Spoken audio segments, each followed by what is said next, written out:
4th. It's the 7th talk in the series, 7 Witnesses for Peace. We save probably one of the most substantial witnesses for peace for the last one, Thomas Merton. Why do I say he's the most substantial? In the sense that he did write, I think, about 70 books. And his first book sold more than 500,000 copies in 1948 in hardcover. That was huge in those days. It's called The Seven-Story Mountain. And indeed, you remember what the seven-story mountain is. It's the image of purgatory in Dante's Divine Comedy, Dante. So Merton, even when he writes his first book about his Christian journey, his journey to faith, and then his journey to the church, and then his journey to the monastery at Gethsemane in Kentucky, he uses the image of a journey of purification. And this is a very, very consistent meaning for Merton. He's going to be always struggling to purify his quest and to share the insights that he's gaining along the way in that purification. Now, on the seven-story mountain in Dante, I just want to point out something. I've been thinking about this. When you think about purgatory in Dante, you think about the fact that he's going up this mountain, and at night they can't climb any further. They can't climb any higher. They're kind of stalled out. But when the light comes up, they can continue to move up. And indeed, life for those in purgatory is that combination of light and darkness, and that struggle in the midst of light and darkness. It's not a straight ascent up. It's a ascent that depends on a passive moment where you just got to kind of wait, followed by an active moment where you're impelled by the light to move forward. See? So I think that indeed is worth pondering as we step back and look at Merton's journey.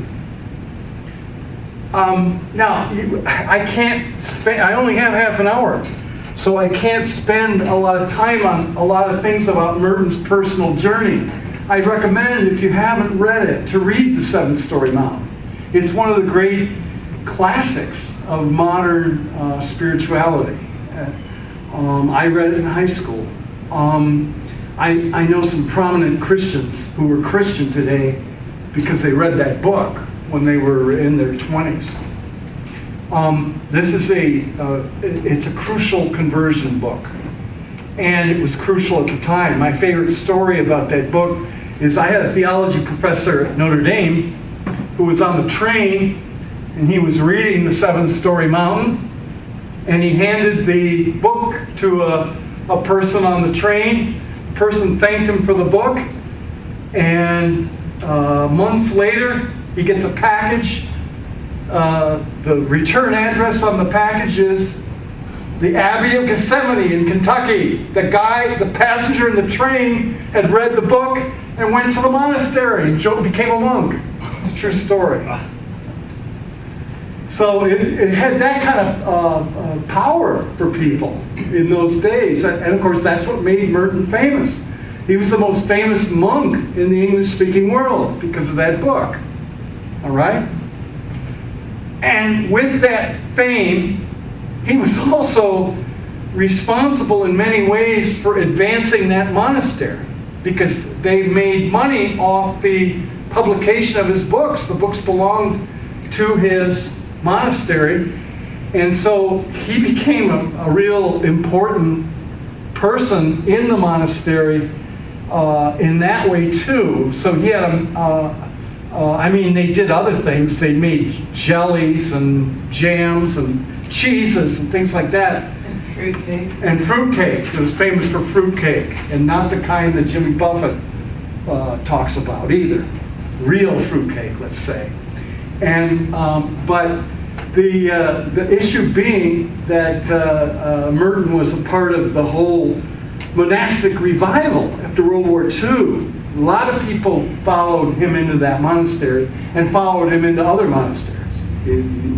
So he, and now you have to keep in mind too that Merton was a brilliant literary man, and he studied at Columbia under Mark Van Doren. I mean, this was a well-trained American intellectual. He wasn't just any writer. Okay? And that's important to understand. So he was a gifted writer to start with, but then he turned his gift of writing to the service of telling the story of his conversion. And then he started writing aggressively about other Catholic topics. The saints, contemplation, prayer, poetry. I mean, he wrote about a lot of things. And indeed, in the 60s, he turned his writing power in another direction.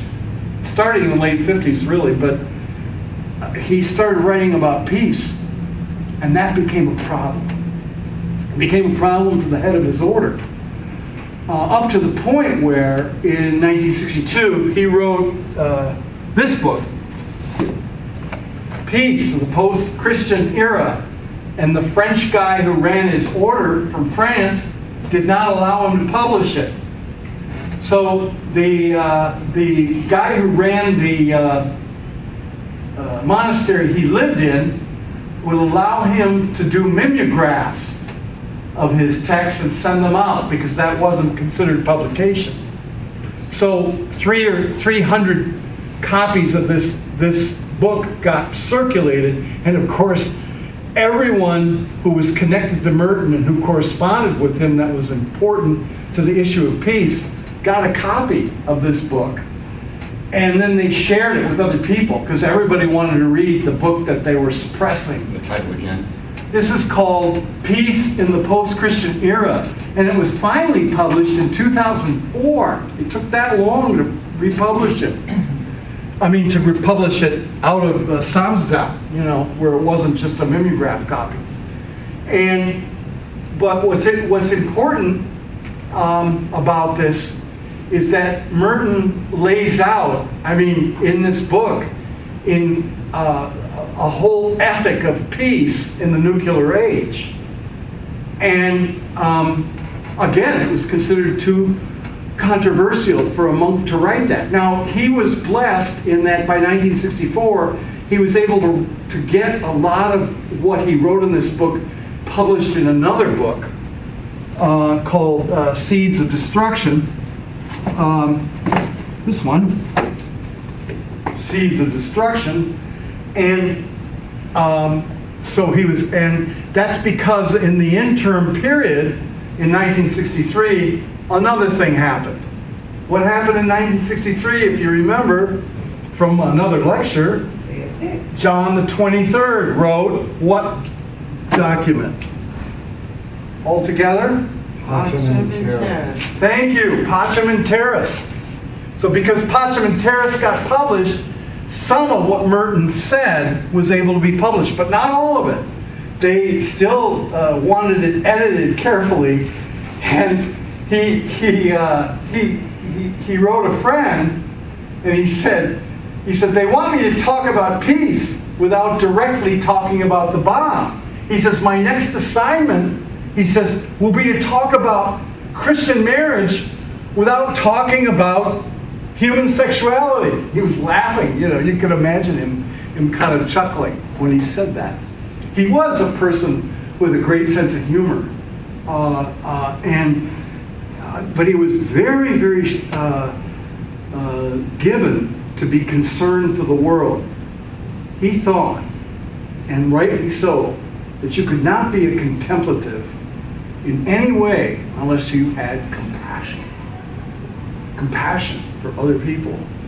Compassion especially for your enemies. If you don't have compassion, you can't be a contemplative.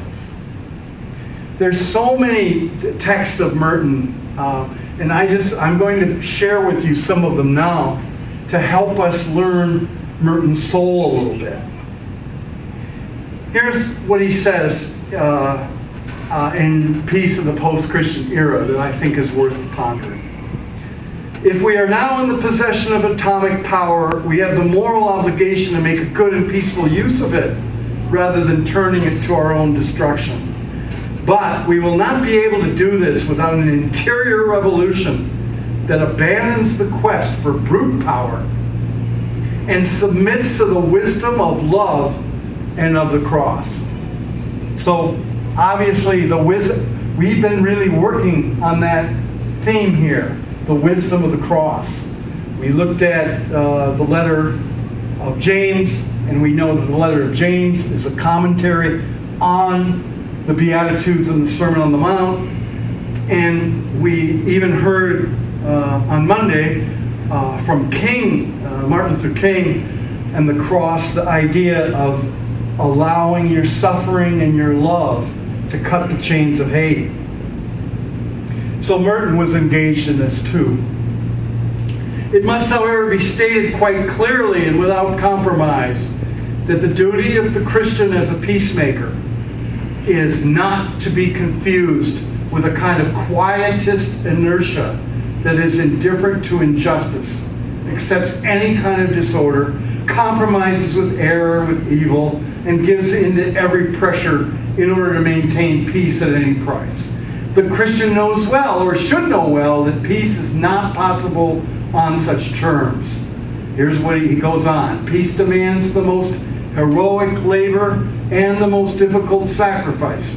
It demands greater heroism than war. It demands greater fidelity to the truth and a much more perfect purity of conscience. The Christian fight for peace is not to be confused with defeatism. That has to be made clear because there is a certain sophistry, he says, given free currency by the publicists who want to justify war too easily, and who like to treat anyone who disagrees with them as if he were a practical apostate who had already surrendered implicitly to communism by refusing to accept the morality of an all-out nuclear war. This, as anyone can see, is simply begging the question. And one feels that those who yield to this temptation are perhaps a little too much influenced by the pragmatism and opportunism of our affluent society. Goes on. I quoted this on my Facebook last night. I was telling people on my Facebook about this lecture. This quote: "The real issue here is not actually a moral principle so much as a state of mind. The state of mind is the one we find in the mass media. It's made up of a large number of superficial assumptions about what's going on in the world and about what is likely to happen. A state of mind," he goes on, "is something indefinite and intangible. And for that very reason, it tends to be ignored or underestimated." Right?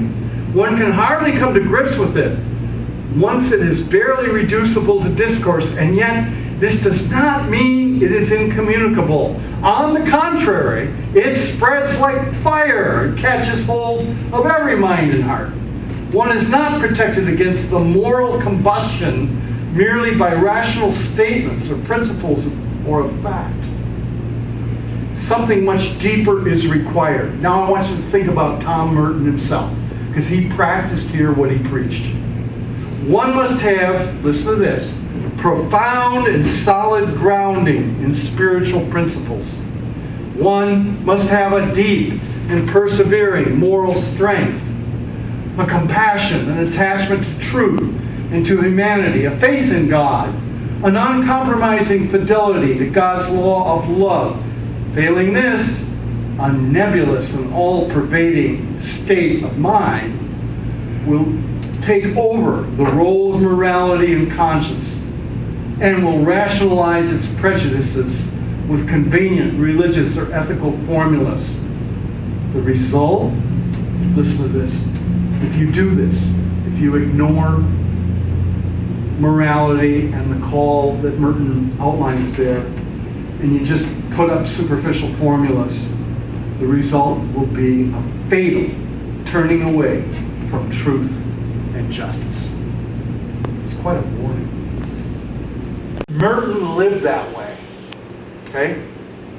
And one of the things I would say in reference to how he lived that way is he understood the structure of love and hatred, faith and fear, and he understood the call of hope. In other words, the theological virtues, faith, hope, and love, play out in his writings, and he understands the structure of them. And indeed, I'm going to share just a couple of more here that will give you that feel of that. And then, after faith, fighting with fear and hatred, and fear being the basis of war, then you have to look at what he said about hope. And what he said about hope is particularly challenging, because he claims that hope starts when you look at the most horrible thing and are left shattered and frozen in the face of what he calls the unspeakable. He says Christian hope begins there. And he says you won't find very many people agreeing with that. But truly, he claims that's how it happens. And I think that claim is based on the fact that Tom Merton spent a lot of time gazing at the world and coming up with incredible conclusions. Let's start in 1960. He's penning a letter to W.H. Ferry. I believe W.H. Ferry was like a publisher or a fellow writer or something like that. I don't really know. But he's writing this letter, and he's talking about the newly elected president. And he says, I'm afraid that this newly elected president has too much of the time-life mentality. And by time-life mentality, he meant he was like a media guy. He's a media creation. And he wonders if he has the kind of humanity and depth of, say, a Lincoln. That's what he says. And he says, he goes on in this letter. This is 1960. It's a private letter.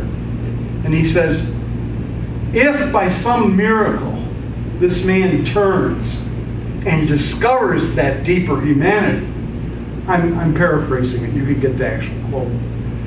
If he turns and discovers a deeper humanity, he will set himself up for assassination, because that's what happens to people like that. So Thomas Merton, and I was discussing this with a friend yesterday, like, is this a spiritual gift he had, or was it just because he was so smart and he could read history well? It's hard to say. But Merton called history in that situation. He made a conditional prediction about Kennedy, that Kennedy, if he decided to turn toward peace, he would set himself up for assassination. Well, you and I know the rest of the story, right? So Merton calls that. Well, Merton had other gifts of contemplation that were even more significant in terms of his mastery of the interior life. That Merton understood the interior life and the call to contemplation even better than he understood the movement of politics. I mean, you could actually say that. He was a monk. That's what his area of expertise was. He was just making a personal comment in the letter about the politics of the time, and you know that they didn't read newspapers or watch TV or listen to the radio in the monastery. So all the news he got through corresponding with all his friends outside the monastery. And he still came up with a read on history, if you could imagine that. So even with a handicap, he had a read on history. Let me give you just a feel for a contemplative insight of Merton. This is called A Body of Broken Bones. And I'm not going to read the whole thing, but I just wanted to give you a feel for it's like his genius. Hatred recoils from the sacrifice and sorrow that are the price of this resetting of broken bones. It refuses the pain of reunion. So when we hate, it means it's that withdrawing from other people where we don't want to enter into reunion. There's a proud and self-confident hate, strong and cruel, which enjoys the pleasure of hating, for it's directed outward to the unworthiness of another. But this strong and happy hate does not realize that, like all hate, it destroys and consumes the self that hates, and not the object that is hated. Hate in any form is self-destructive. As long as we are on earth, the love that unites us will bring us suffering by our very contact with one another, because this love is a resetting of the body of broken bones. There you have it. That's the body of broken bones. There's more to it, but we don't have time. I mean, time. I wish you can read all this in his book, Seeds of Contemplation, if you want. At the root of all war is fear. This is another meditation he does in Seeds of Contemplation. I just wanted to point out that for Merton, the fear is actually ultimately a fear that arises out of self-hatred, and it can only be remedied by a faith in God's love that overcomes the self-hatred that we naturally feel for ourselves and our unworthiness. Is that interesting?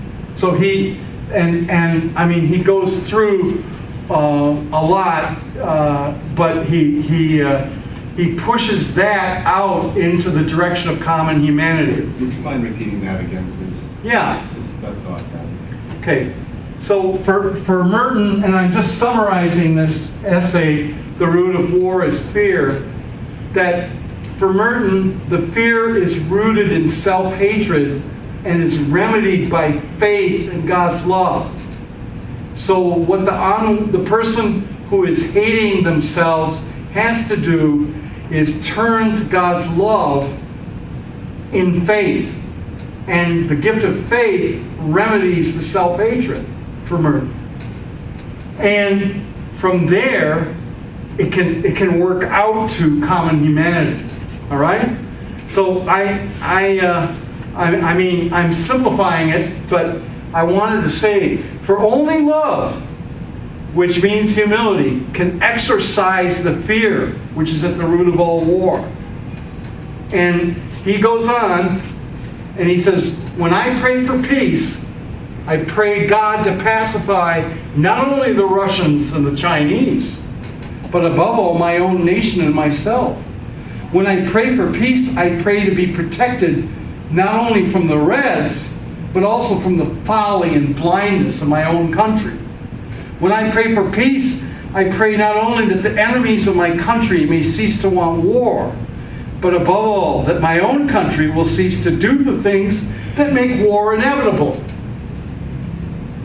If men really wanted peace, they would sincerely ask God for it. He would give it to them. But why should He give the world a peace which it does not really desire? The peace that the world pretends to desire is really no peace at all. To some men, peace really merely means the liberty to exploit other people without fear of retaliation or interference. To others, peace means the freedom to rob others without interruption. To still others, it means the leisure to devour the goods of the earth without being compelled to interrupt their pleasures to feed those whom their greed is starving. I mean, these are the words of a compassionate man. That's what I would say. And many men like these have asked God for what they thought was peace and wondered why their prayer wasn't answered. They could not understand that it actually was answered. God left them with what they desired. For their idea of peace was only another form of war. The Cold War is simply the normal consequence of our corrupt idea of a peace based on a policy of every man for himself in ethics, economics, and political life. He said, it's absurd to hope for a solid peace based on fictions and illusions. So, instead of loving what you think is peace, love other men and love God above all. And instead of hating people you think are war makers, hate the appetites and the disorder in your own soul, which are the causes of war. If you love peace, then hate injustice, hate tyranny, hate greed, but hate these things in yourself and not in another. How about that? Where am I here with time? I mean, I'm about to end here. I know that, right? Yeah, technically. Yeah, What time is it? 12:44. Okay. There's so much more. Let me just outline for you what I would talk about if I had more time. I would look at Merton's account of mercy in his introduction to the book on Gandhi, where he outlines and compares Hitler's management of Nazi Germany with Thomas Aquinas' account of mercy. How about that? And that is Gandhi on peace, and he does the one-eyed monster. Is that what that is? Yeah, it's an opening. Let me show it to you.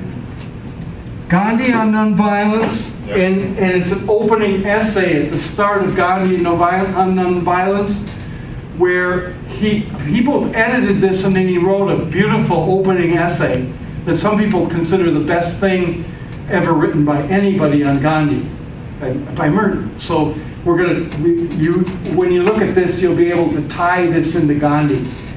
But in there, he has this thing about Aquinas and mercy, and it's just beautiful. In fact, I can't resist reading a little bit of it. In Aquinas, we find a totally different view of evil. Evil is not only reversible, but it's the proper motive of that mercy by which it is overcome and changed into good. Replying to the objection that moral evil is not the motive for mercy, since the evil of sin deserves indignation and punishment rather than mercy and forgiveness, St. Thomas says that on the contrary, sin itself is already a punishment, and in this respect we feel sorrow, and compassion for sinners.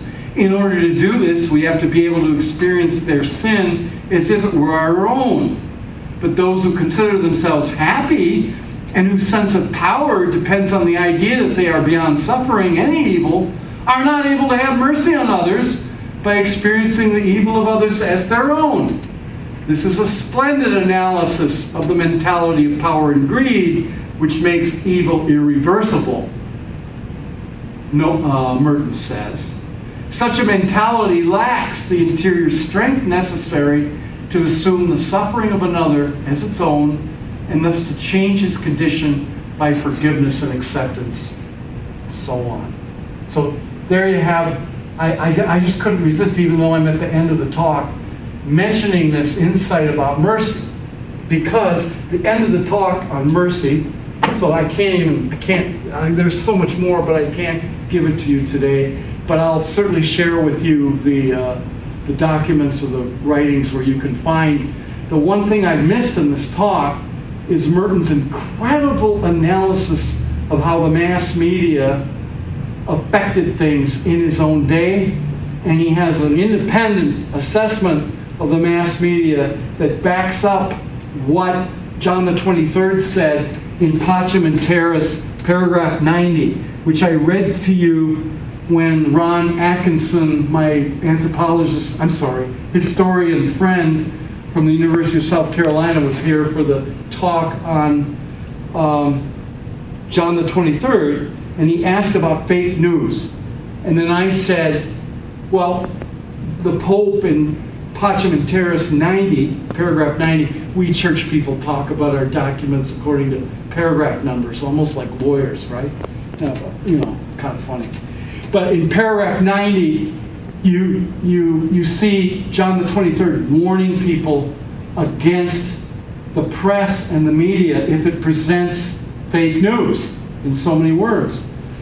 And he says that if you just keep getting fake news, set that aside and get to the truth. That's his advice. Well, to close, this is the closing of the whole series now. I brought this statue. This is a statue that was carved for me so I could bring it to Palestine, to the West Bank, for the second peace conference that we did in the West Bank, in the village of Nabi Saleh. And of course, the first peace conference was held at Our Lady of Good Help, 10 miles north of Green Bay, which is the only place in America where the church has actually approved an apparition of Mary. Okay? It's the only place in America that has an approved apparition of the Blessed Virgin. She appeared there in 1859, and that's a whole other story. But I brought Mary along with me to the peace conference in Nabi Saleh. This is carved by a parishioner here. He's a great sculptor. And we had originally designed this for a Stations of the Cross in Africa. So what we were going to do is have a government soldier and a young rebel on being cradled by Mary, both of them dead. So she's in the Pietà pose. And I entitled this statue Mater Misericordiae, Mother of Mercy. So Mary has mercy on both sides, both dead soldiers. One could be a Palestinian, one could be an Israeli, one could be an African government soldier, another one could be a rebel, whatever the sides are. But in this case, I brought this statue, it was a white version of this statue, out of soapstone, to Nabi Saleh, and the Palestinian peace activist Bassem Tamimi has it in the center of his office now, with all these other memorabilia around it. And it was kind of funny. I mean, there is a humorous thing. This is a village full of Muslims, and I'm a Catholic bringing a statue. And of course, Muslims don't use statues. So I asked if it was okay, and I was told that because of the mercy I showed, it was okay. It was okay. Because we put on this peace conference. Well, the reason it's Mother of the Miserable Heart, okay? You could say Mother of Mercies, but with Pope Francis, if you parse out the word mercy, it's misericordiae, miserable heart. Okay?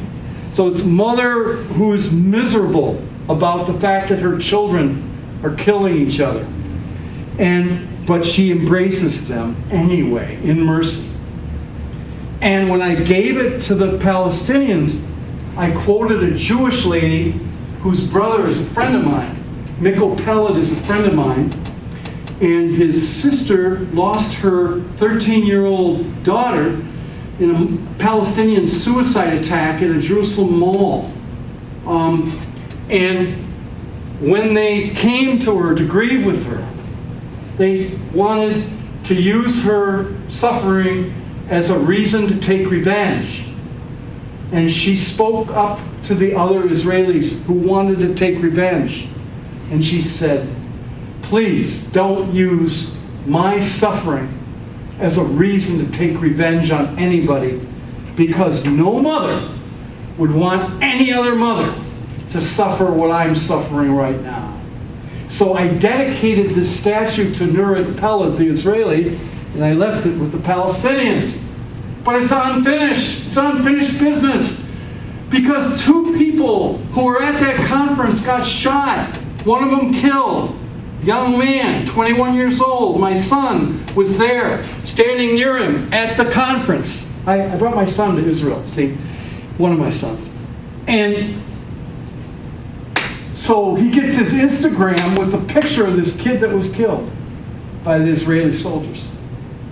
And the Israeli soldier that killed him threatened the day before, said, we're going to kill your son. And they did. They were real clear in their intention.